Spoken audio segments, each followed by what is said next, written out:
welcome to another Reddit overview. I enjoyed the last one so much before Christmas. I thought, hey, why not? That's not a correct sentence. Why not do that again? There you go. That's the right word order for that. So for those of you who don't know me and are coming across me for the first time, my name is Lewis English. I'm a change and growth consultant. I work with councils, charities, businesses, and organizations to help them grow their businesses in sustainable ways and change their businesses to improve employees, employers, mental health, and the people who use the services and businesses to get them to use those services more and to have a better experience when they do. So today I've picked 4 topics at complete random. The way I like to do it is I come onto Reddit.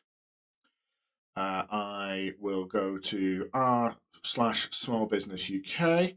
I go right to the top, and what I do is I click the best of the last month. And so I pick some things that I think I might have, just from the title alone, think I might have something to say. And then we go through it together and see what we can learn, both from, hopefully from my experience, but also learning from what the amazing people on Reddit say, whether we learn from what they're actually saying or from me saying that what they're saying is not the way that I would do it. That's the difference. But yes, so the first one we have here is a really interesting one. It's simply called minimum wage, minimum effort. Struggling at the moment with our staff, they want to do the bare minimum and even less. Constantly dragging out tasks, constantly trying to do as little as possible. I'd love to pay them more, but over the last 4 years of operating, it's been a series of ups and downs, and we have been on a down for the last 6 months from the forecast, and April is going to be even more of a struggle. What do I do? No money to motivate and salaried. Small company, so no progression other than the promise of more money in the future, which never seems to come. I think, and I'm going to read some of the comments below, but my initial reaction to this is there is a complete misunderstanding of what a leader should be doing. What he or she is talking about here, what the owner is talking about here, is such a transactional management effect. Struggling, they're doing the bare minimum and even less. It feels like they're also talking about, I don't know, snakes in a glass box. That there doesn't seem to be any interaction. They seem to be making big wild assumptions, but I'm not getting any thought here that they're trying to engage with them, trying to understand what genuinely motivates them. There's definitely 100% a us and them feeling to the 3 paragraphs here. That I am the boss and I pay them and therefore they should do the work. Big problem with minimum wage is that it's called minimum wage, and so it implies psychologically that you do the minimum amount of work. Now that's not why it's called minimum wage, but it's the bare minimum. And so asking your staff just to do more without providing them a reason to do so, and whether that reason is emotional, whether it's strategic, whether it's bonuses, whether it's money, whether it's flexible working, whether it's being able to pick your kids up at school, these are all genuine things that can motivate. But sitting here right now with the information that's been provided, there's no way to say how those employees actually feel. What it sounds like to me is that the business is struggling. So you've seen we've been operating for 4 years, had ups and downs. We've had a down for the last month. For me, that implies that the owner does not know why it goes up and does not know why it goes down. It's now been down for 6 months, and he's already, they're already focusing on April, which is 4 months away, and that's going to be a struggle. Now they're asking for help, and that's great. Should they be asking on Reddit? Probably, but they should be asking other people as well. The issue for me here is one of leadership. And let's have a look quick down um, at the comments and see what they say. So, do you ever take them to the pub, bring them a big cake from Costco, leave early for the day, give them a free day off like Christmas Eve? Hopefully, you're not turning up in an agricultural style vehicle like a Land Rover or in a BMW. That would demote me as an employee. That is really interesting because that's highlighting that us and them, and that's something that Not Out to Lunch has thought by reading this. And so the next one is put yourself in their shoes for a moment. Minimum wage, no career progression, and repeated empty promises of pay rises to come. If you were in that position, what would motivate you to do more than anything, more than the bare minimum requirement? Again, another KTA has come up with a fantastic thing, which is empathy. Are you in a contract with people who work for you where you think I pay you and therefore you will do what I say? And there's this element of ownership there. And actually, the ownership that I think should be within businesses is a collective ownership of where we're going. Has he gone to these employees and asked, what can we do better? How can we make more money? What is it that we're trying to do? How can I get you involved? Or does he see himself as a lord or a baron or a king that kind of says, this is the way that the business is going to do, and this is the way it's going to go down? And for me, and what's interesting is that I'm automatically defaulting to he here, because actually it it's more of a male thing. And when I've gone into businesses, the majority of business owners who have that complete lack of empathy and understanding, from my perspective, have been on the male side. Um, there needs to be an element of sympathy and empathy and understanding.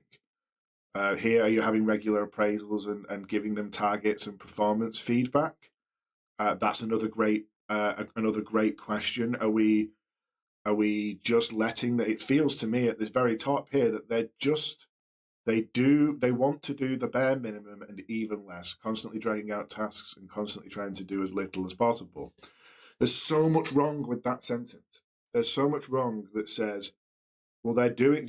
Firstly, you know, at a very basic level, you know that they're doing the bare minimum, and you seem to be doing nothing about it up until now. There's been, it feels to me, limited discussion as to how we can grow it forward. And the way that I always like to do it, so when I go into a business, whether it's struggling or not, I always like to do the following things. An owner will come to me as a business change and growth consultant, a business consultant, and say, we've got issues. I either know what they are or I don't know what they are, but growth is too quick or too slow. And so we need to come up with a way to better manage the company. Can you help? And my standard practice of this is to initiate a conversation with the ownership. So that there might be multiple directors, there might be a board. Have a 1 or 2 hour discussion with them to get the lay of the land, to see how they understand their business, what they do understand, what they don't understand, what are their questions to the part-time staff, the people at the lowest parts of the organizational structure. And I ask them about their job. What is it they do? Who is their manager? Do they have multiple managers? Why are they here? What do they want? Do they want to progress? Are they very happy? You get an absolute wide range of responses. Everything from, I've been in some terrible jobs, but I love this one. I like the fact that I'm in charge of a particular thing and I do that, whether it be cleaning or warehousing or admin or finance or whatever. I'm really happy here. I do a good job, but I'm not interested in growing. You have some people who've come in and said, no, in 3 years I want to be a manager, and this is why, and this. And what you do then is, rather than going straight to the top and working your way down, you start to see how the business outputs actually work, how And you ask questions like, "Are you happy in your job? What could be done to make your job better? Is there anything that we could solve?" And what you're doing is you're generating the problems, but you're also generating the solutions. And if the person there just has problems but no solutions, at a lower level, that's fine, because to effect, they're not being paid to be, or they're not in a position to be free thinking people. And so I wouldn't immediately say that that's a problem. But what I would say is the higher up you get, the more you would expect people to be problem identifiers, but also solution providers. And one of the things I say a lot to kind of middle management, but I probably wouldn't say to the kind of employees at the output level is, well, that's a great problem you've brought me, and this here on Reddit is a great problem that's been brought, which is low productivity, low growth, low turnover, low profits, a lack of leadership, a lack of management. My question is, what do we do about it? And for me, my response on Reddit to this person would be, what does your business actually look like? And not from your position at the very top of the business, but at every level. Have you gone and spoken to people and been honest with them and say, listen, I understand at the moment it feels like this company is struggling. What do you think we can do to make this better? What aren't we doing that we should? What frustrates you? And by asking those questions and accepting those responses and that feedback and working on that feedback, I think we'll have a much stronger business going forward. But also, it feels like they don't know why they're not making any money. And so there might be, and the reason why they don't want to ask this question, it might be that that business isn't viable and doesn't work and is structurally unsound. But they need to know that. They need to understand that first, because they're working on a business that they don't understand. And so they may enact things, let's take a car as an example. Your car makes a noise. None of the lights have come on the dashboard, but your lights make a noise. You immediately, because you don't know anything about the situation, replace the brake pads. Still makes the noise. Why? Because you never investigated and understood what the problem was, or come up with a good solution of how to solve it. And if you just go and change the brake pads first off, and it's the alternator or the starter motor, great, but you're kind of poking in the dark. So my thing for him would be, do a full deep dive on the business, work out why it was up 6 months ago and it's down now, and why they think it's going to be down, and speak to your employees and start that collegiate leadership dialogue and understand what it is and why they are working the bare minimum and even less. And also, if you're paying minimum wage, that's what you expect. If you pay, you shouldn't expect people to work more than you pay them if you're not going to provide them with either passion, strong leadership, an honest pathway to delivery, and an honest pathway of career progression for them for what they want to do, and how they are motivated might be very different than you as a leader are capable of providing, and that is known as culture. And if you have a culture, great, but it seems here like the culture is either non-existent or even worse, toxic. Cool. So that was the first one. Let's have a look at the second one. Starting a food takeaway business, about 82% profit margin on main meals. However, it drops to 60% including VAT, and as low as 30% including Uber, and just eats commission if I use them. Is this about average? For example, a goat curry including rice and peas and coleslaw, I plan to charge $13.99. It cost me £2.50. Okay, so what's interesting here is how businesses, and not just this business, but majority of business, see tax and overheads as part of their business. So I've been told on multiple occasions that people have had unexpected tax bills. Unexpected tax bills are impossible. The government sets out every year usually every decade, what money they want from you, when and how. And they'll even give you a percentage that says this. What's interesting here is he's not including, or this person, sorry, is not including any of the things that one would include as part of their running costs. And so they're saying that it's an 82% profit margin.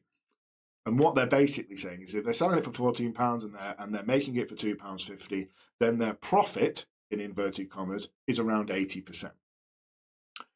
But they're including VAT.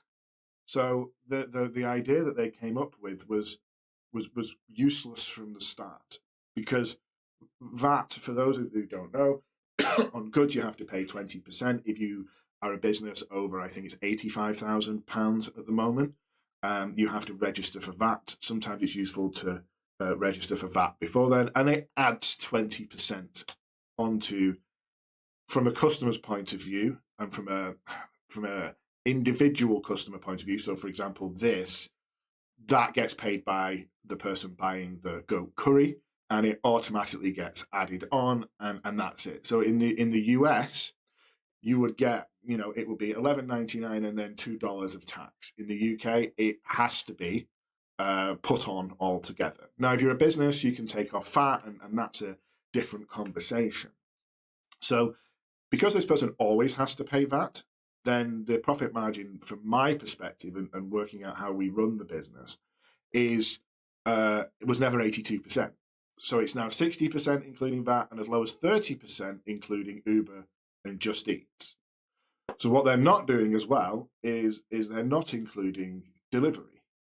So what's interesting here is when they've set up the business, it feels to me like they've not included all of their costs and overheads.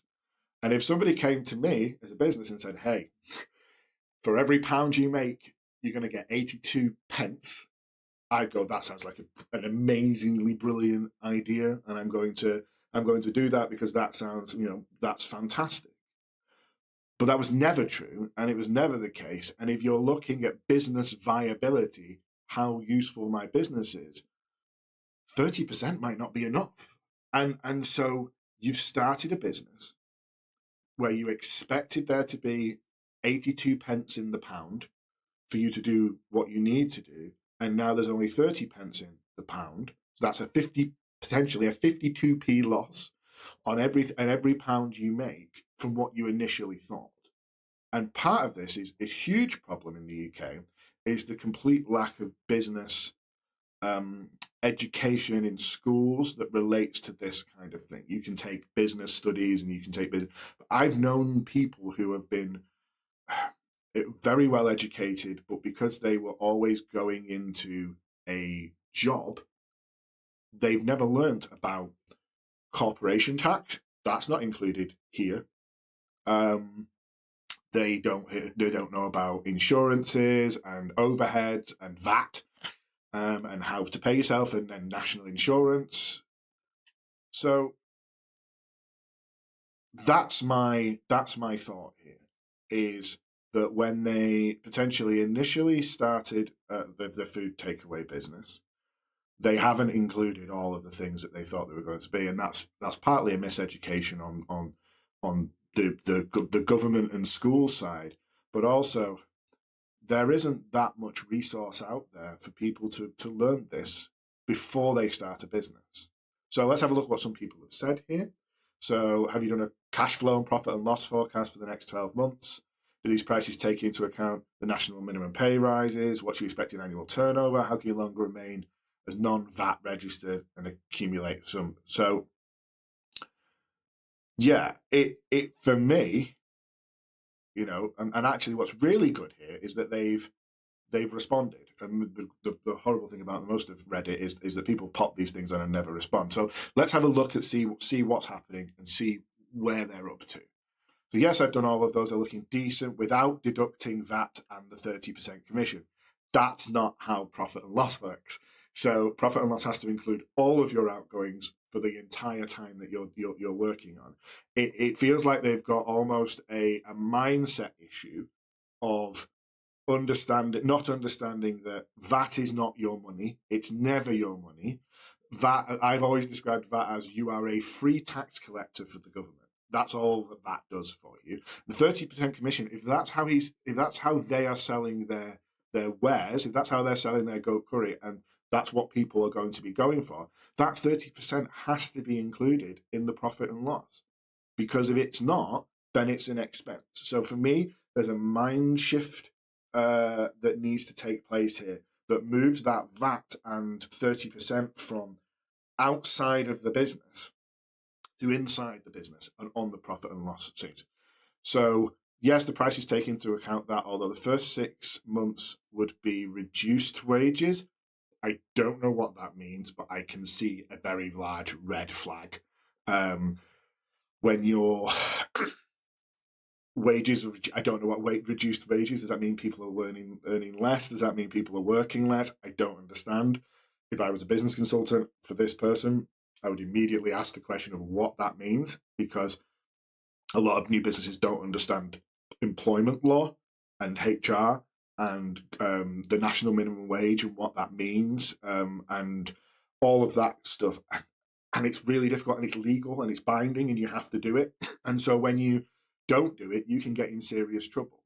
So annual turnover is estimated to be around 240,000, around 6 to 7 months based on current estimate. I only estimate 40 sales a day across the entire menu for the first 3 months, then 80 for the next one. I would love to know where they have got that information from. Have they gone and looked at other businesses? Have they gone to libraries and organizations who have done deep dive estimates on takeaway? How much are they spending here on getting the word out there and getting those good reviews and getting that buzz and all of that kind of stuff. But the idea that you're going to get 40 sales a day from day one, flat rate for 3 months, doesn't make much sense to me. And so another question I will be asking is, where has that sales projection come from, and what happens when you don't meet it? So when you don't meet it, when you're not making 40 sales a day, what are your overheads? How does all of that work? So I will have a look into things, possibly straight up avoid Uber and Just Eat. That can be an option, but that limits you. Again, these are where your things go up and down within the business. So, okay, so we're not going to use Uber. We're not going to use Just Eat. That reduces the amount of people who know about us massively. The shop front of Uber Eats, for all of its negatives, for all of its issues with workplace, with workers on gig economy and all of that kind of stuff, it's a fantastic, I want food, I'm going to open my app and order food. Oh, look, I'm absolutely starving for some goat curry, I'm going to order it on that. Brilliant, fine, that's 20 seconds and nobody needs to leave the house, and it's something they've used before, it's something they trust, and therefore they will click a button and it's almost automatic. So that 30% could be really good if we go back a stage. If we can up our 40 sales a day to 120 sales a day, that sounds like a lot for a brand new business, but we take 30% off because of Uber Eats, is that better than 10 sales per day, but we make an extra 30%?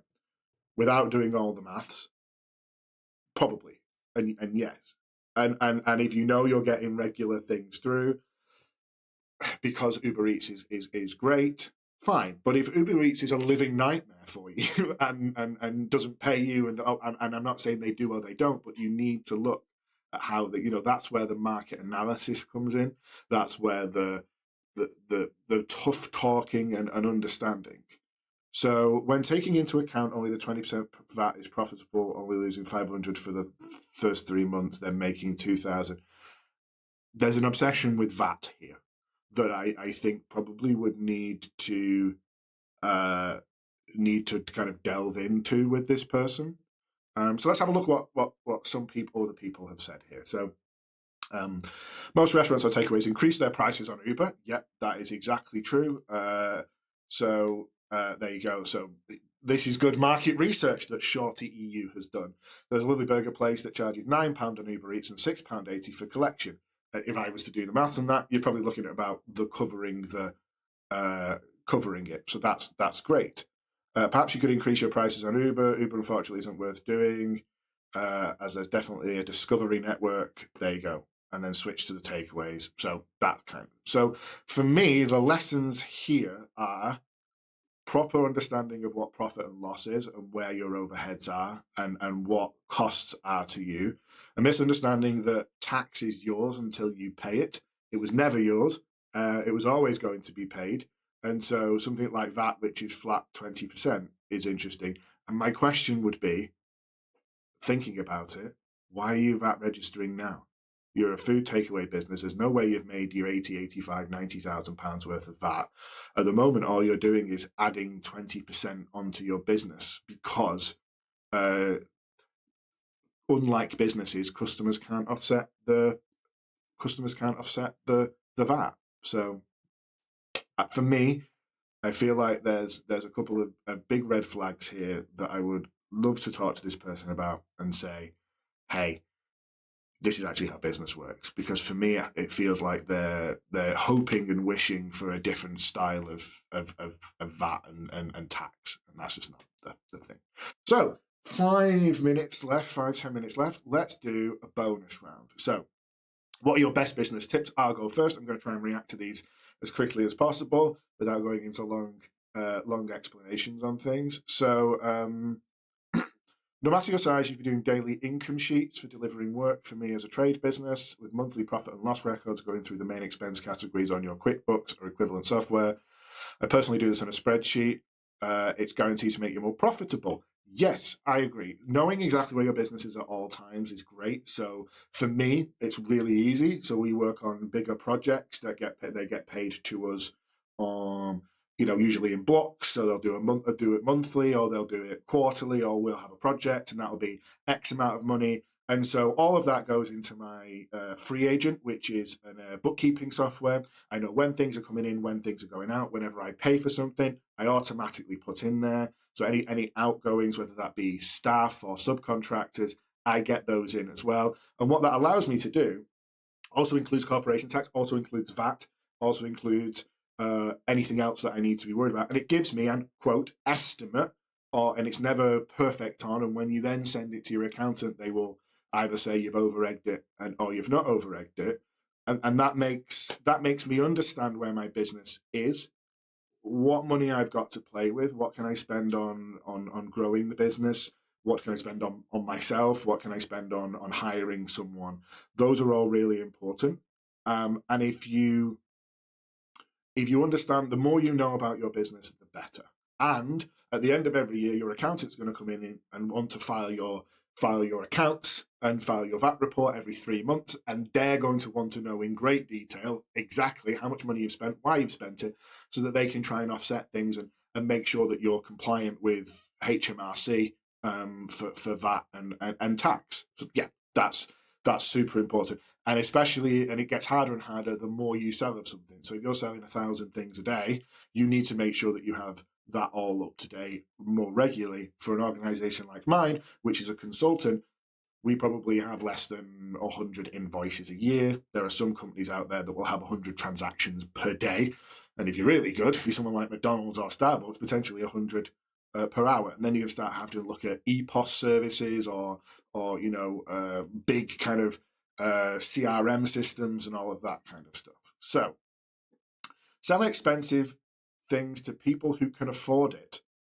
That's pretty simple. That's customer wants thing they value and has the money to buy it. That's a really fundamental thing for businesses. Make more than you spend. Capitalism. That's how it works. Thank you for coming for my TED Talk. I enjoyed your TED Talk, Mysterious Foods 7050. Raccoon number 5339. Don't hire friends. Yes. Don't hire friends, don't hire partners of existing friends, don't hire anyone you met in the pub, don't hire anyone who bashes previous employer in an interview.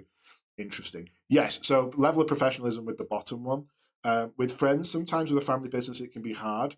We've worked with several businesses that have either siblings or parent, son and daughter relationships, or friends. There was one organization that had created such good bylaws for the business so that no one could come in and affect them, those two people as the owners. And at the moment, at that time, they were engaged.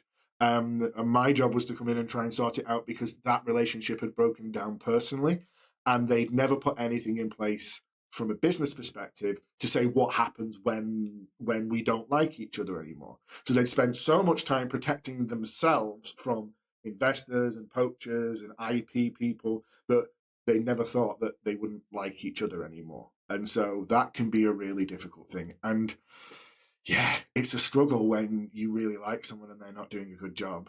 And you have to kind of say, well, is this working for me? Is this working for you? Because that won't destroy the business relationship. It can solve the personal relationship as well. And that's a real problem. Get an accountant. Yes.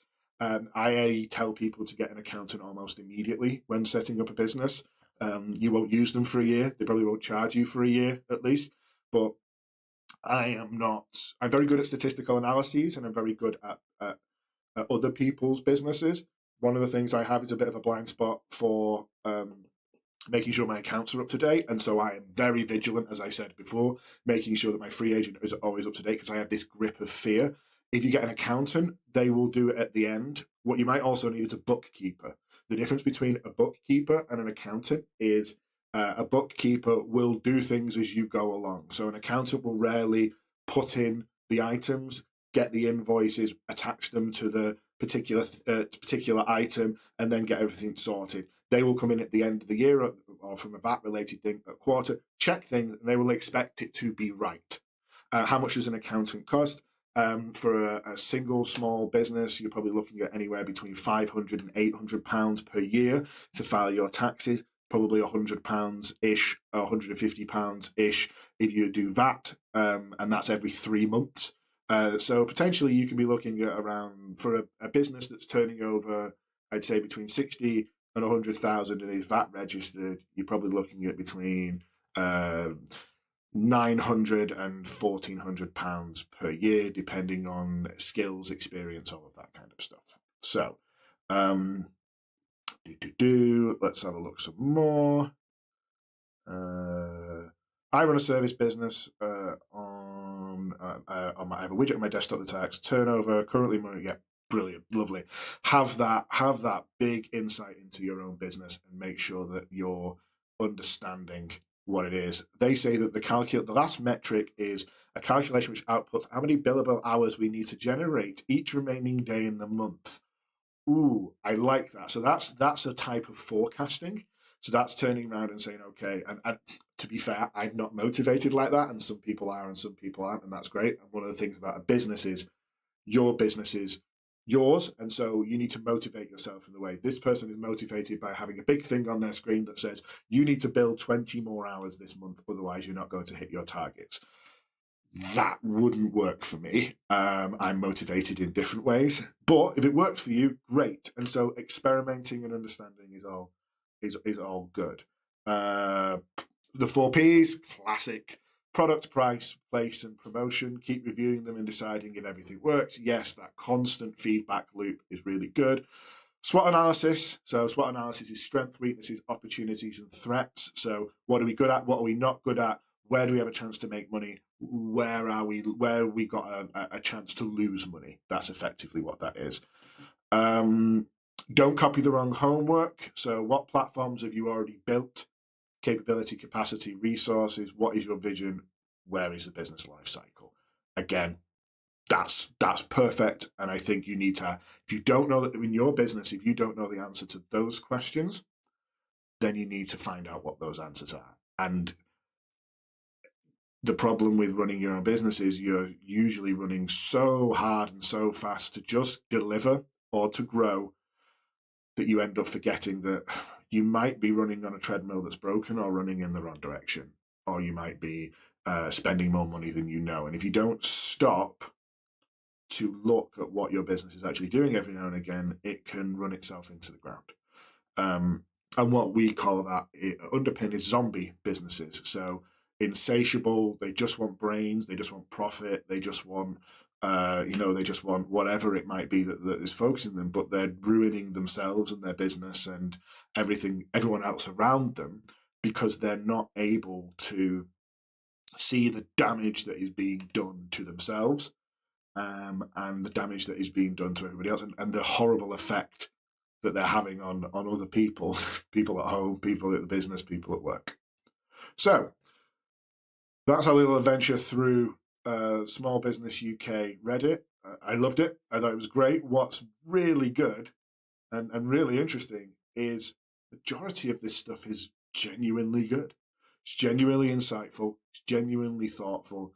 And actually, if I was a small business and I didn't have the money to spend on a coach, and I could look at things objectively and balance all of the things together and take the good stuff and be kind of inquisitive and curious, some of the stuff on here is good. The problem is it's not all good, and you need to be able to identify what is right and what isn't right. And most importantly, it's an opinion. Some things are facts, but on Reddit, I would treat everything as an opinion. I take it on board and see how you can deliver a plan that is based on not just your own thoughts and not just family and friends' thoughts, but other people's thoughts as well. Read books, go on forums, take it all in, and then decide how you want to go forward. And that involves a small amount of self-confidence to be able to push forward. But if you want to start your own business, at some point you need to go your own way and you need to understand why you're doing it. So thank you so much for listening. Really appreciate it. I hope that you find this useful. I love it and enjoy it. And if you've got any questions or you've got any comments or you'd like me to focus on anything else, please do let me know in the comments below, and I will make sure that we can focus it on a future live stream. So hope you have a great week, and we'll see you again soon.